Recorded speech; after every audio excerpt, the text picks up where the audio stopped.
So,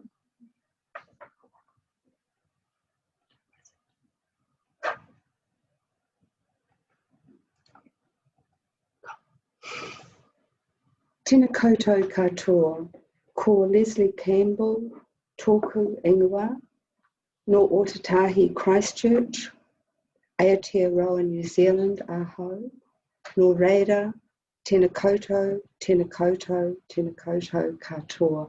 Greetings to you all. Kia ora koutou.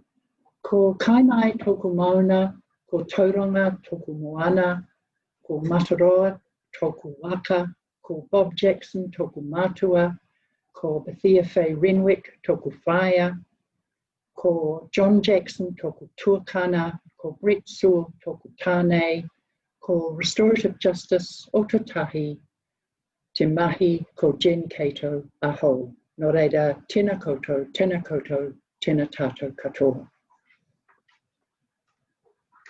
It's our pleasure to present the findings of an evaluation of outcomes and success factors of restorative justice, Otatahi Christchurch.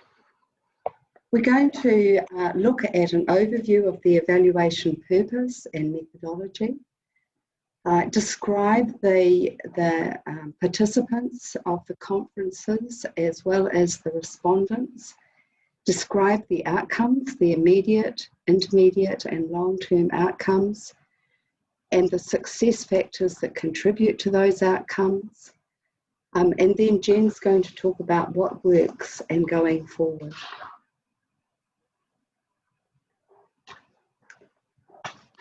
Let's just begin by just putting restorative justice within New Zealand's criminal justice system in context. Restorative justice conferences occur after conviction, but before sentence or post-sentence. Pre-sentence restorative justice referrals are referred by the court under Section 24A of the Sentencing Act 2002. And the intention is to hold the offender accountable, promote responsibility for harm done, provide for victims' needs, and provide for reparation for harm done. 27 community-based restorative justice service providers are contracted by the Ministry of Justice and deliver to 56 New Zealand courts. The restorative justice standards apply to all providers of restorative justice services and are to ensure a common approach to service delivery that is safe, consistent and robust throughout New Zealand. In 2015, 12,000 referrals were made to restorative justice service providers and 1,569 conferences were completed by these services. This evaluation focuses on one of the 27 community-based restorative justice providers. That is Restorative Justice Services Otatahi Christchurch. While this agency provides restorative justice services in a variety of settings, this evaluation focuses on one aspect of their work: pre-sentence restoration justice face-to-face conferences referred by the court under Section 24A of the Sentencing Act. In 2009, the Ministry noted that typically this agency delivered 1,774 standard referrals and 786 family violence referrals each year, and it is the second largest provider of restorative justice services in New Zealand. At the time of the evaluation, the service employed 15 facilitators. The evaluation was carried out in the latter part of 2015.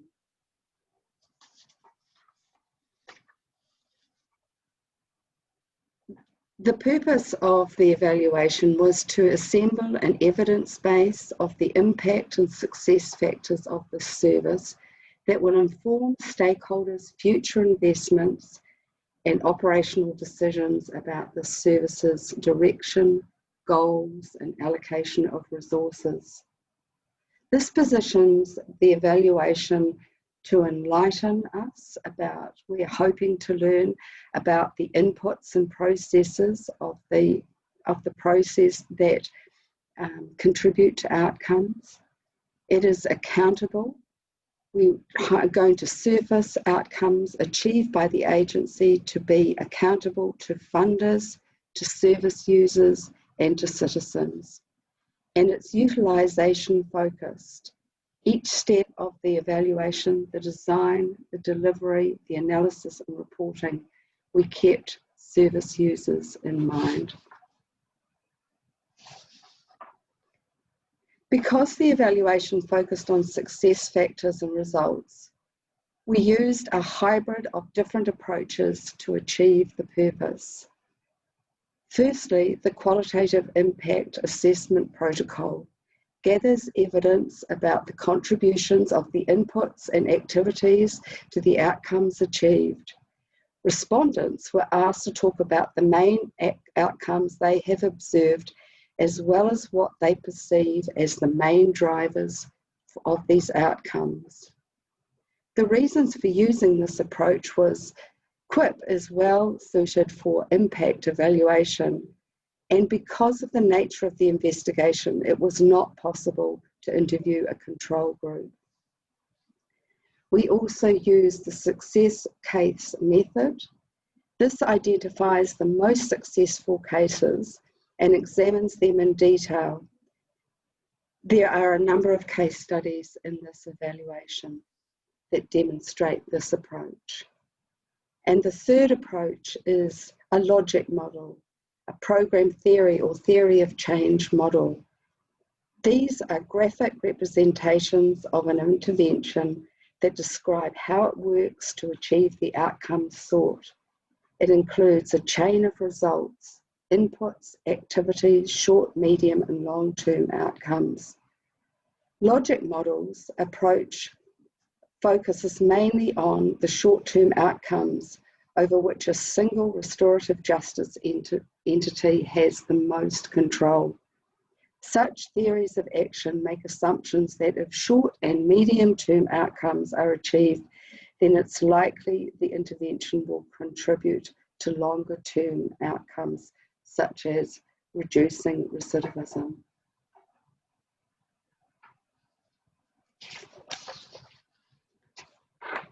The data collection involved both collection of secondary and primary data.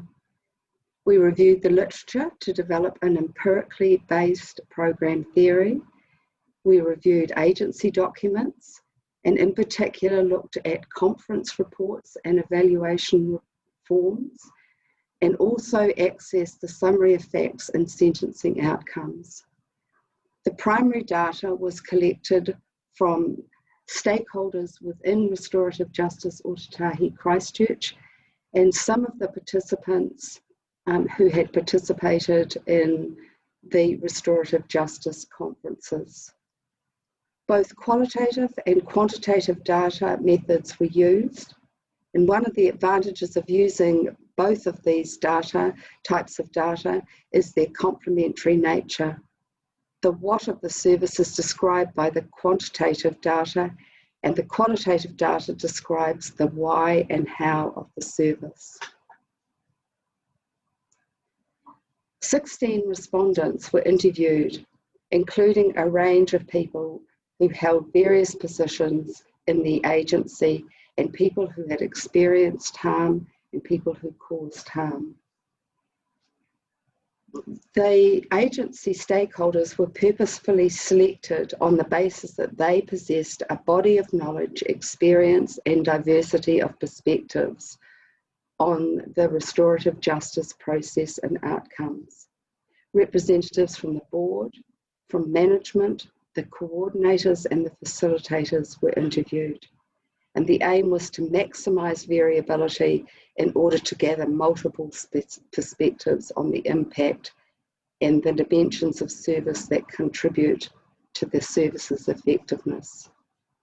Conference participants were also purposefully selected on the basis of the diversity of their demographic characteristics, gender, ethnicity, age, culture, the diversity of offences, arson, aggravated robbery, careless use of a motor vehicle causing death, their availability and ability to contact them. 6 participants were invited to participate in the evaluation and 5 agreed to be interviewed. 2 who had been harmed and 3 who had harmed.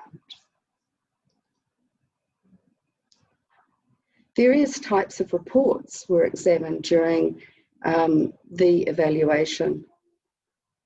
A review of 67 or 70% of the Restorative Justice Conference reports prepared by the agency during the 12-month period from July 2018 to June 2019 were examined to identify key short-term outcomes noted during and at the end of the conference. Reports were selected based on the participants' consent to have them included in research and evaluation endeavours undertaken by the agency. In addition, statements of facts prepared by the New Zealand Police and sentencing details associated with the person who harmed were available for analysis. All 223 participant evaluation reports received during the years 2014 to 2019 from people who harmed, from those who harmed and their whānau, were also examined to search for outcomes and success factors. An official information request was sent to the Ministry of Justice requesting reoffending data for all referrals to Restorative Justice Otatahi Christchurch. This request was refused on the grounds that reoffending data is not recorded and analysed at Restorative Justice provider group level.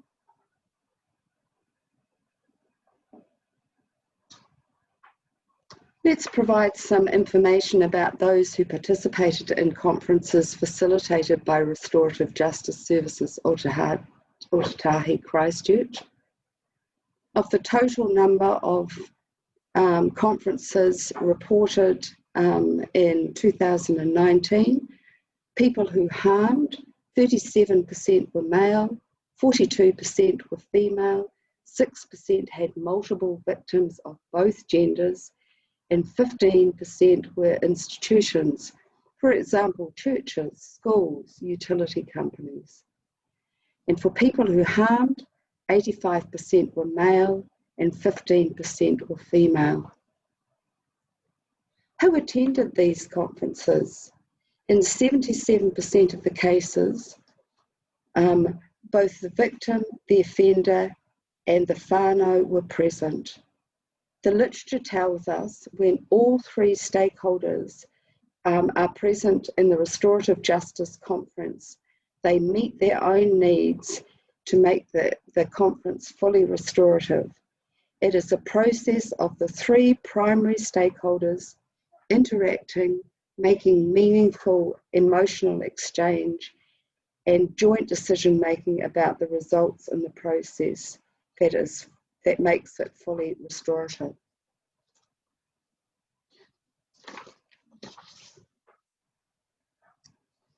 And what about the seriousness of offending?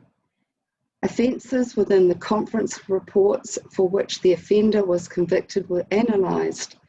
We use the Ministry of Justice method of categorising offences. They categorise on the basis of maximum penalty for each offence. All the offences noted in the conference reports were included in Category 2 or Category 3. So what Category 2 is an offence punishable by a term of imprisonment of less than 2 years or a community-based sentence, or Category 3, an offence punishable by imprisonment for life or by imprisonment for 2 years or more. This suggests that restorative justice conferences led by this agency tend to be used for more serious types of offending. Let's move now to the outcome areas. What we found from the respondents, of the analysis of the respondents' information. So we asked the questions, what short, medium and long-term outcomes are there for victims, offenders, their whānau and communities has been achieved by Restorative Justice Services Ōtautahi Christchurch, and how satisfied are victims, offenders and whānau with this service. Short-term outcomes are usually measured at the end of an intervention or shortly after. They refer to changes in awareness, knowledge, attitudes, skills and aspirations, and can include reports of behaviours that people intend to change or are motivated to change. They are the outcomes over which the organisation has the most influence. So some of the intermediate outcomes that were reported by the respondents and in the secondary data included justice interest outcomes, so voice, able to tell your story, participants had their questions answered and input into sentencing, accountability, the offender took responsibility and was held to account, validation, the person who harmed acknowledged the harm done as a result of their offending, and vindication, received an apology. Restorativeness, offered and accepted monetary reparation or restored in a range of non-financial ways, gave power to the victim, restored empathy between the participants of the conference, restored psychological well-being, restored relationships. Increased social well-being.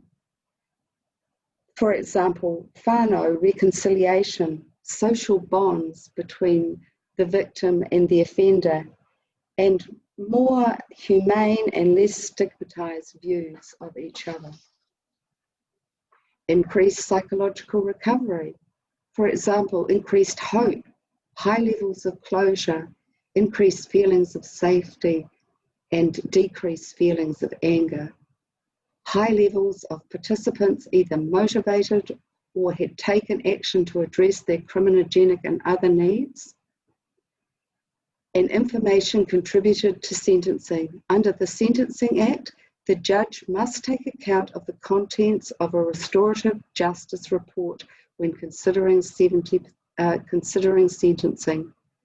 70% of sentencing outcomes appeared to align with the preferences expressed by the participants. Overall, there were high levels of satisfaction with the restorative justice process. We asked people to position on a Likert scale of 1 to 5, where 1 is least satisfied and 5 is most satisfied, where they thought victims and offenders' level of satisfaction would be. For victims and offenders, they rated it 4.8 out of 5, and the Restorative Justice Services Ōtautahi Christchurch staff rated it 4.3 out of 5.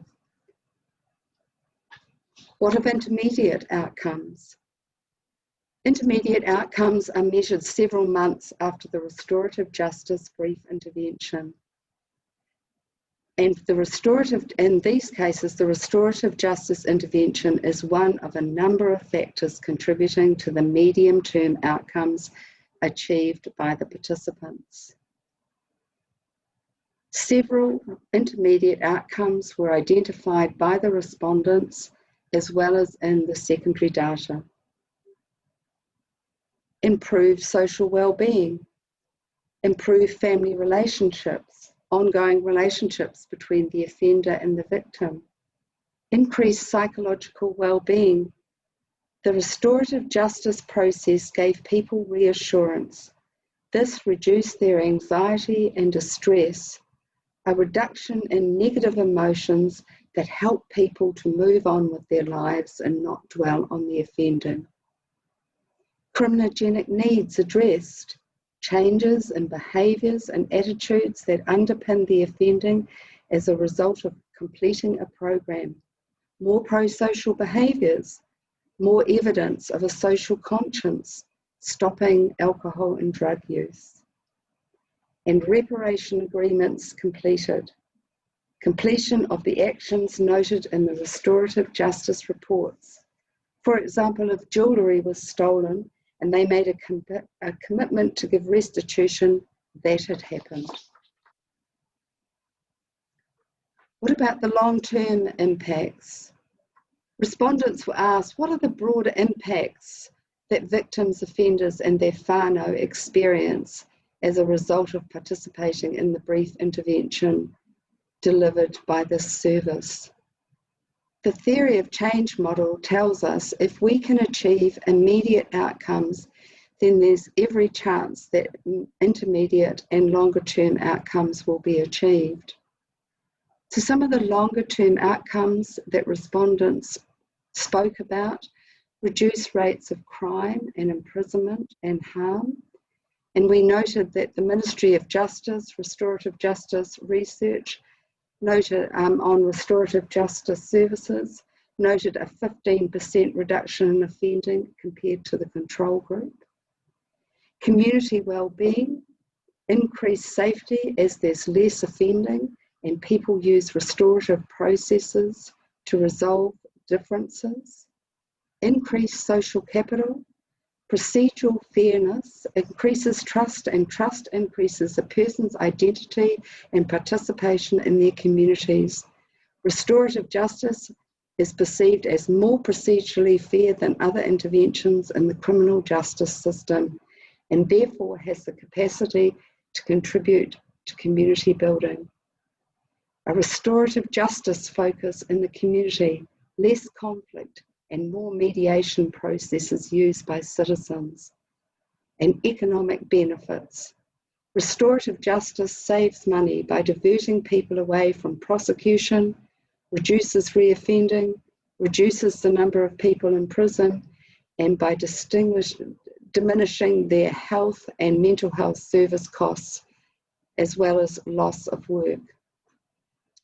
In 2008, a UK evaluation found that restorative justice saved £9 for every £1 spent on restorative justice services.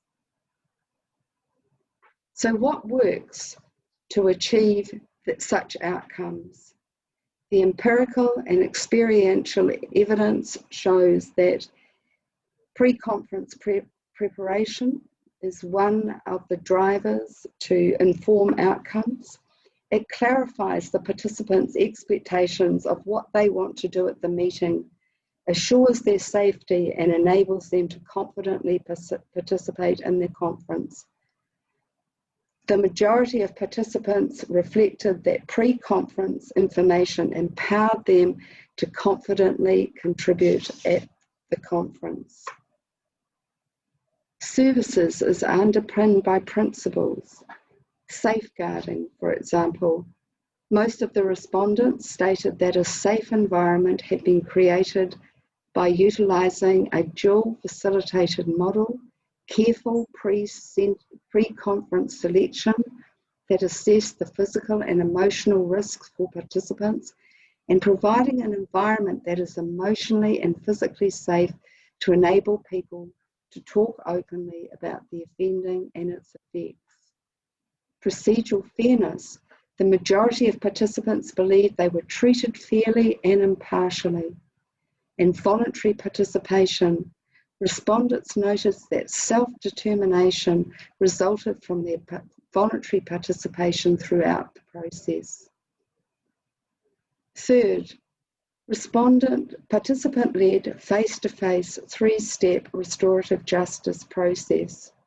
A flexible, participant-led process with a structure around describing the circumstances, describing the impact, and working out ways to repair the harm. This enabled participants to interact and gain the complete picture of what had happened, which brought healing and closure. Fourth, highly skilled facilitators from a diverse range of backgrounds enabled relationships to be built between the facilitator and the participants, and between the conference participants.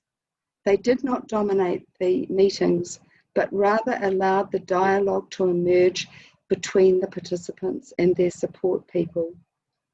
The facilitators were described as authentic, respectful, considerate, warm, kind, and genuine. They put participants at their ease and built trust. Whānau support person at the conference encourages participants to hear the messages in a way that gets the most out of the meeting for victims and encourages offenders to take responsibility for the offending, provides support to fulfill their commitments to the reparation agreement, including completing their treatment programs. Intention and action to change. The person who harmed either holds an intention or has made behavioural and attitudinal changes before the meeting. Partnerships with kaupapa Māori and social services agencies, which provide support for the participants both during and after the conference, that ensured their intentions to address their needs were met, or they maintained changes made.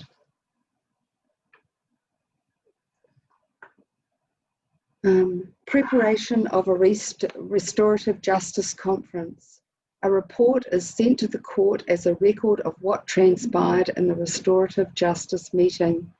The report includes information about the relationship between the person who experienced harm and the person who harmed, and the dialogue that occurred between them. It also provides a record of what transpired between the participants and what agreements for the future were made.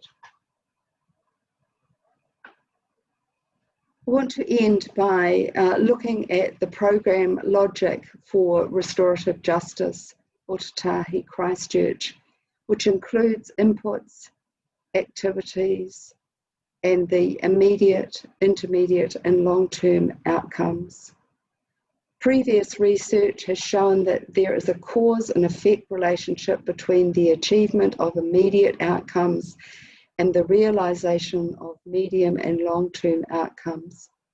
For example, if a person who harms are to achieve the ultimate outcome of reduced reoffending, it is assumed that conferences must be facilitated by well-trained facilitators. The participants must meet in a face-to-face conference, and they must address their criminogenic needs, acknowledge the impact of the offending on the person who experienced harm, and complete the reparation agreement. The evidence here certainly suggests that Restorative Justice Service Otatahi Christchurch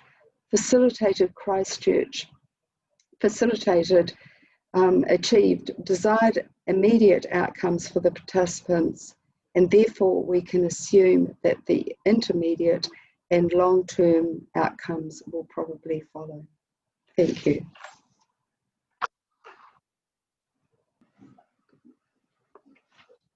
Kia ora, Leslie, and thank you.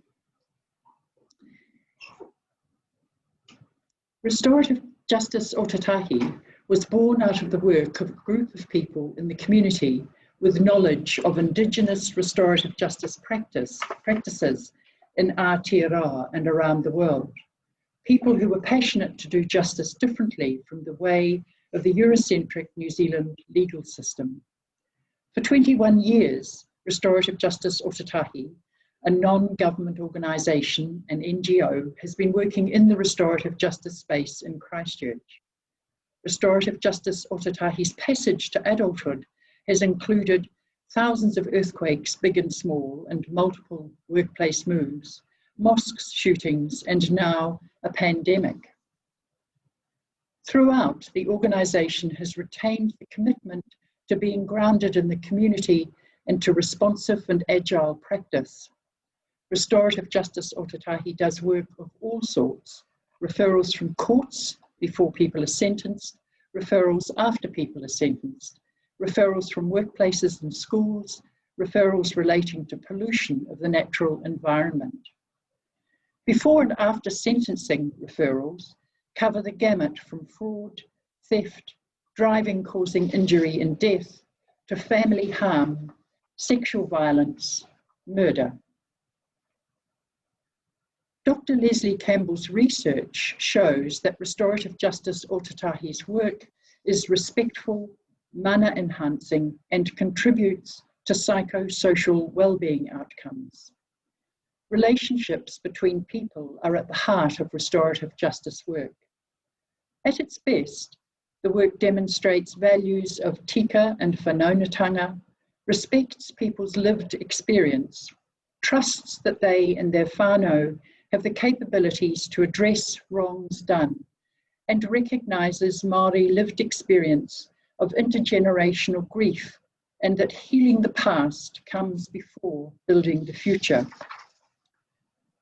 From Leslie's research, interviewed participants in restorative justice meetings spoke of whānau reconciliation, acknowledgement of what they had in common with others present, decreased feelings of anger, taking steps towards moving on, resolution, putting the wrong behind them, increased feelings of safety, and increased hope.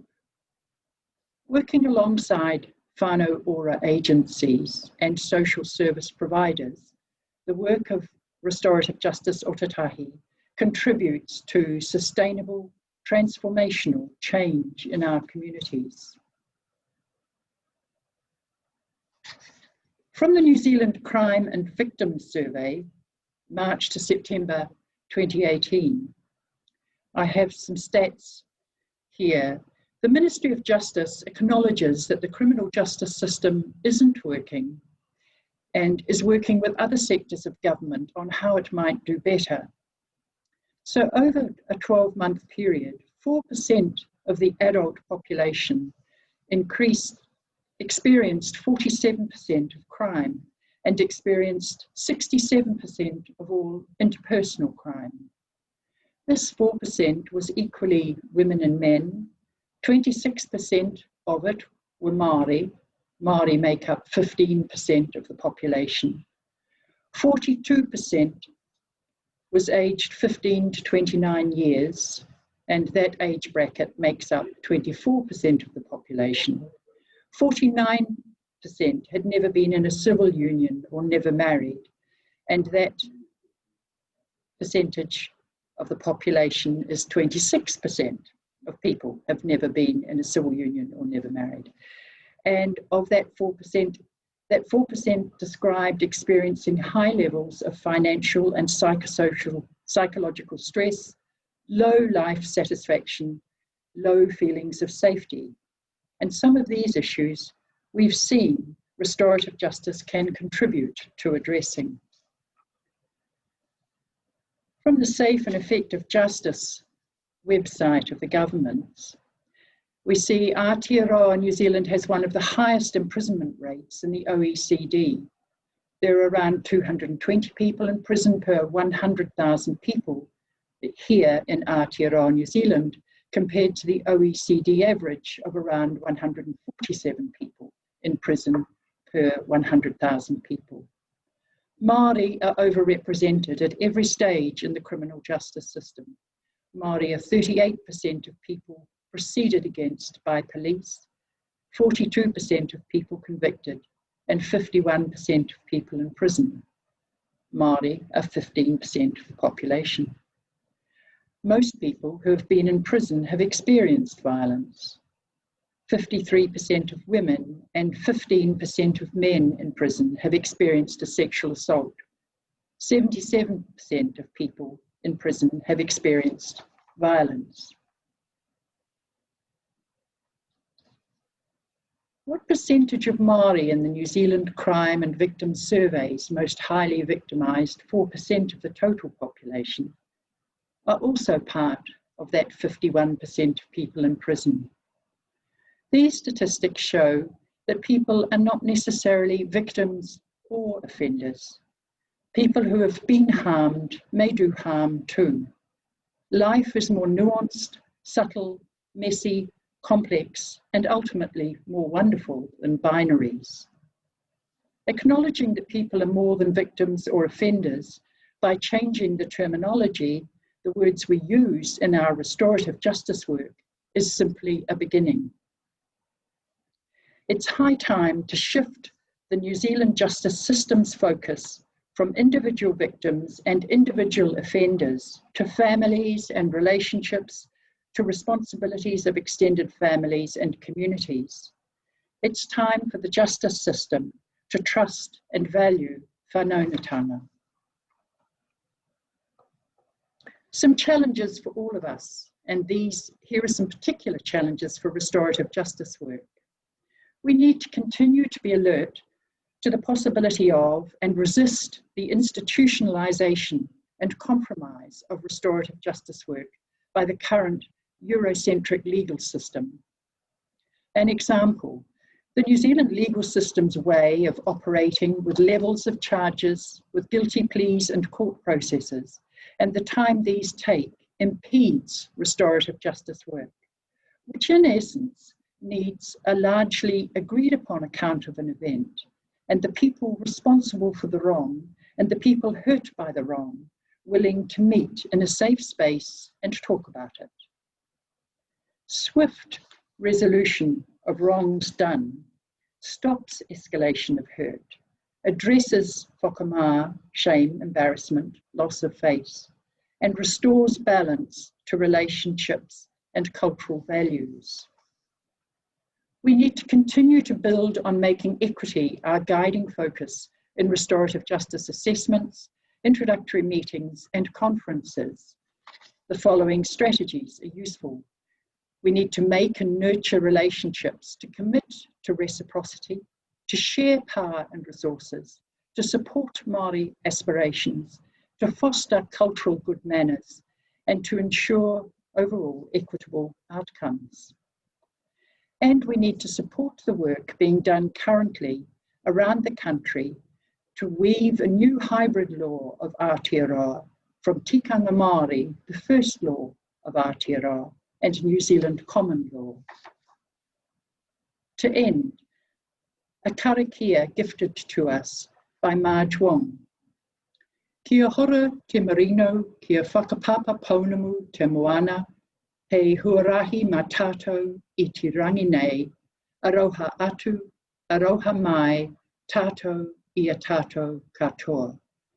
Which in English is, may peace be widespread, may the sea be like greenstone, a pathway for us all today. Let us show respect for one another. Thank you.